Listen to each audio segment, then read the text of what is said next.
La formation professionnelle, c'est typiquement un secteur qui est à l'interface entre le développement économique et le développement social. C'est ce qui va permettre, alors on parle de plus en plus de développement des compétences, mais c'est ce qui va permettre de mettre à la disposition de l'économie les compétences dont elle a besoin et donc par ricochet permettre aux individus d'avoir un travail décent, de gagner leur vie et d'avoir des conditions de vie qui soient dignes. Donc c'est vraiment un secteur qui fait le lien entre ces deux sphères du développement. Le fait que le système de formation professionnelle doit pouvoir s'ancrer sur des besoins bien identifiés, bien cernés du marché du travail. Et pour ça, les principaux acteurs qui peuvent formuler ces besoins sont les entreprises, donc sont le secteur privé. C'est la première chose. Ensuite, la deuxième chose, c'est que pour que le système de formation soit non seulement pertinent, donc la pertinence c'est lié à la réponse à ce besoin, mais aussi à un système de qualité, il faut que cette qualité puisse être assurée. Et là, les partenaires sociaux, les acteurs du privé ont aussi leur mot à dire, que ce soit à tous les stades en fait, de la mise en œuvre de cette politique. D'abord dans sa formulation, pour être sûr qu'ils adhèrent aux axes prioritairement identifiés par le pays.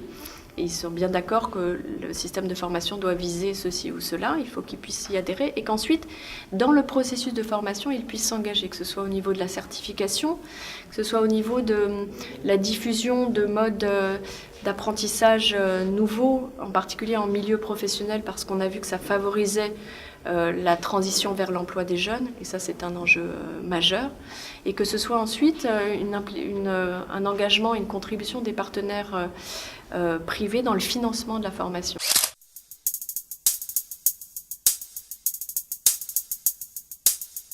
Ce partenariat public-privé ne peut que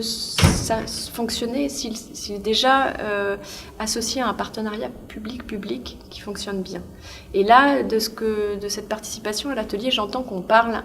des ministères en charge de la formation, éventuellement des ministères sectoriels qui ont des départements formateurs. On parle assez peu des ministères des Finances, voire pas, ou encore des ministères de l'Intérieur, dans le cadre de processus de décentralisation ou ministères qui ont en charge les processus de décentralisation. Je pense qu'au-delà du partenariat public-privé, donc comment on associe le secteur privé, c'est une chose, mais ceci doit pouvoir s'articuler aussi avec une meilleure approche interministérielle, parce que sans elle, le partenariat public-privé ne peut pas plus s'aboutir,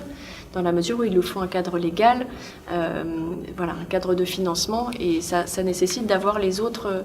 acteurs du gouvernement également convaincus de ces nécessités.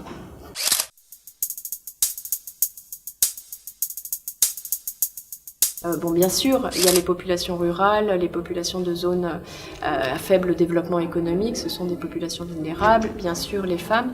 mais on a fait récemment une étude sur les NEETs, les Not in Employment, Education and Training, donc ces jeunes qui sortent de tout système, que ce soit un système d'éducation, de formation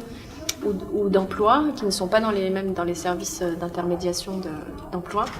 et qui donc sont sans aucun bagage et qui sont livrés à tous les risques, y compris les risques de dérive, parce que ce sont des jeunes qui n'ont pas de perspective d'avenir et donc qui deviennent très vulnérables à toutes les tentations. Donc ça, c'est éminemment important que ces populations puissent être incluses dans ces systèmes de formation. C'est intéressant de pouvoir jouer à travers cette facilité, le partage de pratiques, l'appui sud-sud, et puis des processus d'harmonisation interpays, d'aider à ça en tout cas à travers des ateliers régionaux, des temps d'échange entre les pays. Ça me semble assez prometteur.